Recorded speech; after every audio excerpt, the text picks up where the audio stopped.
Hey everyone, welcome back to the range. My name is Matt, also known as the Ammo Nerd, and we have an ammunition review today. This video is quote-unquote sponsored by War Pig Armory. I myself purchased this 7.62 NATO M80A1 from them to review, so you guys have some hard data on it. We had a good test in our M855A1 in terms of velocity and terminal effect, so we figured I'd carry this testing over to our 7.62 NATO. Let's throw this guy on the table and talk about what we're going to do today. For our 7.62 NATO testing, we have a wide variety of barrel lengths from 13 inches all the way up to and including 24.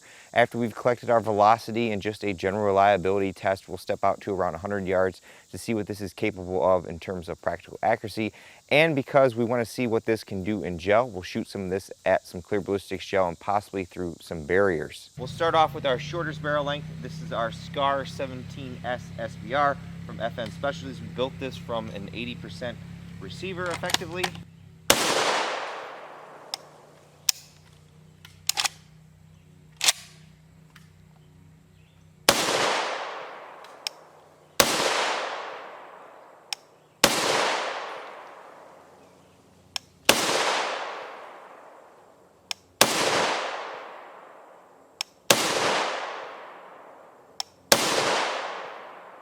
Looks like I might need to give this just a little more gas. I have the Mototech Gen 4 gas plug up front. Now onto our 16 inch. This is just a standard PA10.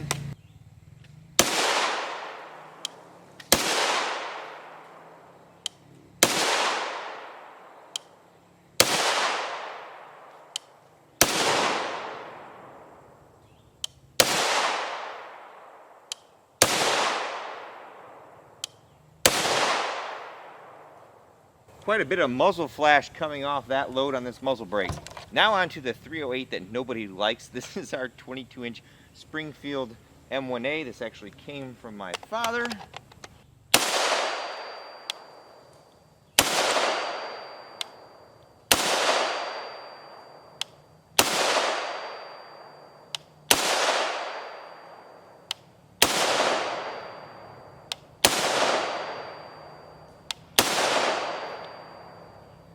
Ooh, 3,000 feet per second. On another note, if anyone watching has some Mark 319 Mod 0 in .38 Winchester, let me know. I've been trying to find some.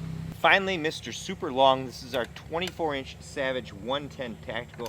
Have it in our Magpul stock. Shields had sent that over. A big thank you to them. I like this stock that it is about a pound heavier than the factory Savage stock.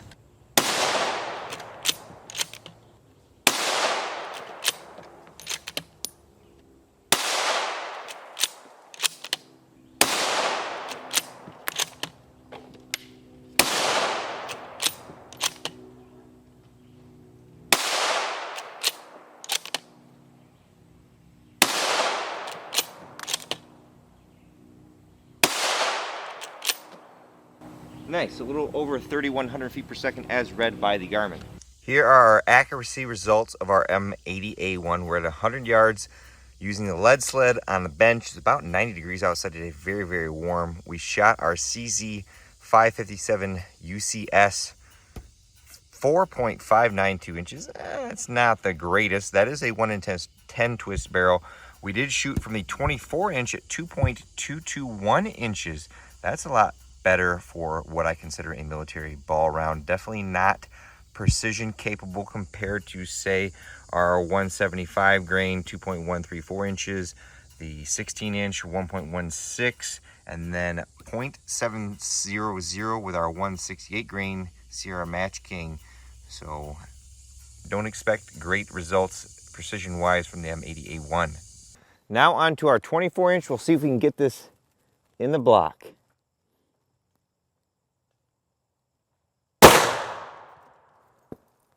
There goes the block. Well, I can't argue about those results out of the 13-inch almost instantaneous neck.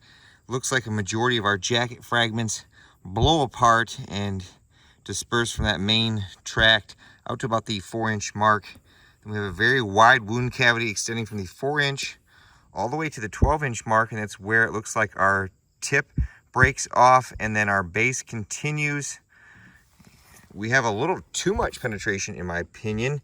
There is part of the jacket all the way out to the 23-inch mark, and then all the way down here to the 32 is the base. I am not sure where the tip is.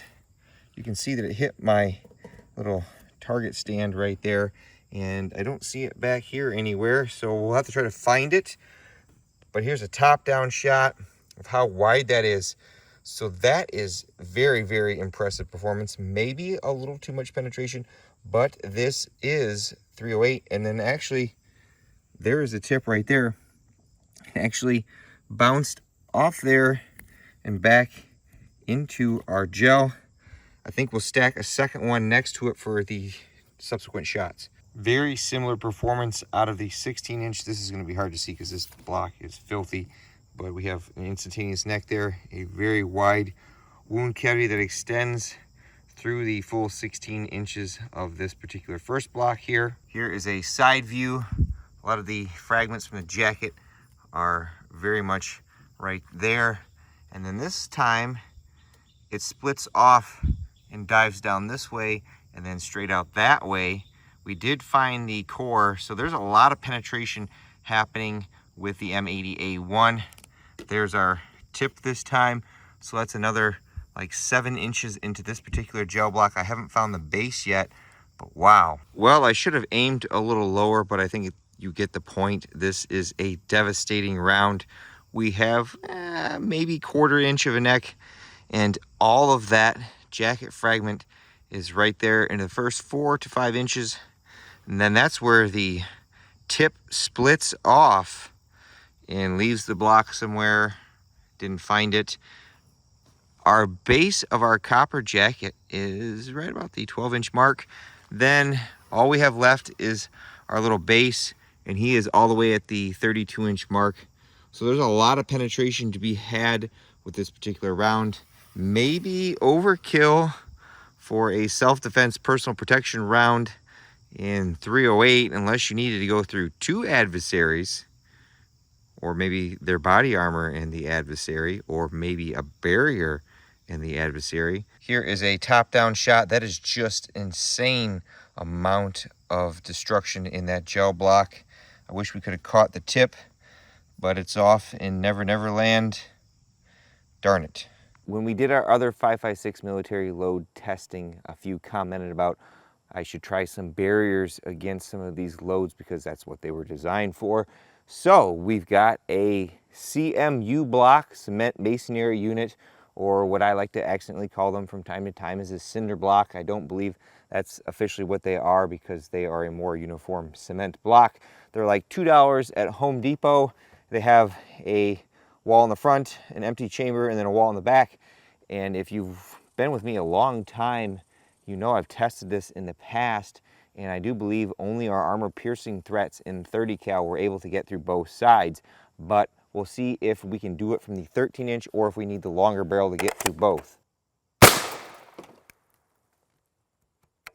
Well, now onto the 16-inch.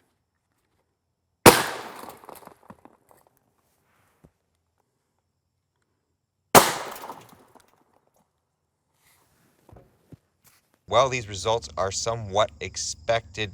We're able to penetrate the first side of our CMU, but the second side is where it gets dicey. What we're finding is parts of the core or jacket inside of this mess right here. The 13-inch and 16-inch were unable to get through the second side and into the gel block here, but our 24-inch did.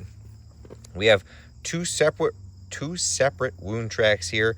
Off to the left is the jacket and base, and then right there is the penetrating core. A little top-down shot there. It's about 7 inches of penetration. So we need a lot of velocity and bullet construction to get through both sides of our CMU. I think maybe I have a thinner piece that we could try just for, shits and giggles.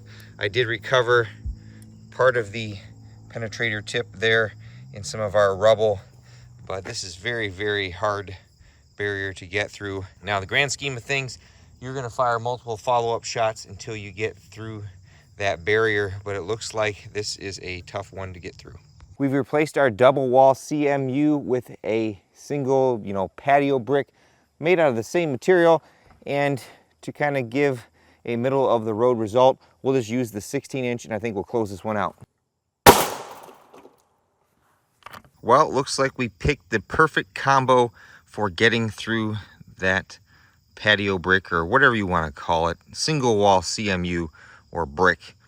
We have extensive fragmentation of that projectile out to about the 7-inch mark. I think we lost our steel penetrating tip somewhere, but all the way out to the 16-inch mark is our base. So if you were shooting M80A1 at a block wall and you're using a 16-inch barrel, your first shot's going to destroy enough of the wall that the second follow-up shot, if you make it fast enough and in that general area, is going to get through and provide us with very good wounding there. Very, very nice. Might be a little overkill, but 308 does bring the hate. Downright amazing performance, if I do say so myself. This 130 grain EPR had very good velocities across our barrel lengths from 13 inches all the way up into including 24. It is a military ball round and is not designed to be match-like, but we had acceptable accuracy out of our platforms out to 100 yards. I do believe this is usually offered in linked rounds for machine gun use. I don't know if it's used in any of the DMR or sniper roles or not. Again, it's not an accurate round. It's meant to be more effective than M80 ball, and in my opinion, it is. I would say if you were looking at using this for personal protection or self-defense, it might be slightly overkill based on those gel results. That's why they call it 3.0 hate, because we brought the hate to those gel blocks, flipping them off our table and just throwing jacket fragments all throughout that entire block, and then our little base penetrated both of those blocks when we were able to catch it, and that steel penetrating tip just does massive amounts of damage with those multiple wound tracks. Pretty much similar to our M855A1, but on a more exponential scale. The only barrier that we had available to us today was our cement cinder block, and it would seem that we need that 24-inch velocity to get through both sides and into our ballistics gel. If you had a 16-inch, you're able to defeat both sides of that cinder block, but you're not able to get into our gel. With all that being said, it's time for me to get the heck out of here. But at the end of all my videos, I take a moment to thank all those who help make these possible, because there's a lot that goes into them. Number one is my family. They are out here all the time, either helping me pull the trigger or hit the record button on the camera, or even mowing the yard and picking up leaves. Number two are my Patreon, Subscribe Star, and YouTube channel members. I have a campsite in the description below. It's a landing page. It's got my Instagram and Facebook on there, or there's affiliate links and discount codes that earn me a sales commission. And what I do with that is I put it right back in the channel. Those, I do believe, are $9.99 a piece at R.A.N.G.E Armory. So I shot through almost 100 rounds of it. So that got very spendy very fast, but I wanted to have that data set. So if you guys are looking to justify the spend of this over, say, regular M80 ball, you have that data. Number three is R.A.N.G.E Armory. Again, full transparency, sold me that M80A1 so I can give you guys some data on it. I do have a discount code from them, which is just straight Buffman, and I think it's 5% off M855A1 as well as M80A1. I may want to ask them if we can extend that discount code to more of their offerings on their channel. And of course, number four is you all for watching. Until next time, I'll catch you at the range.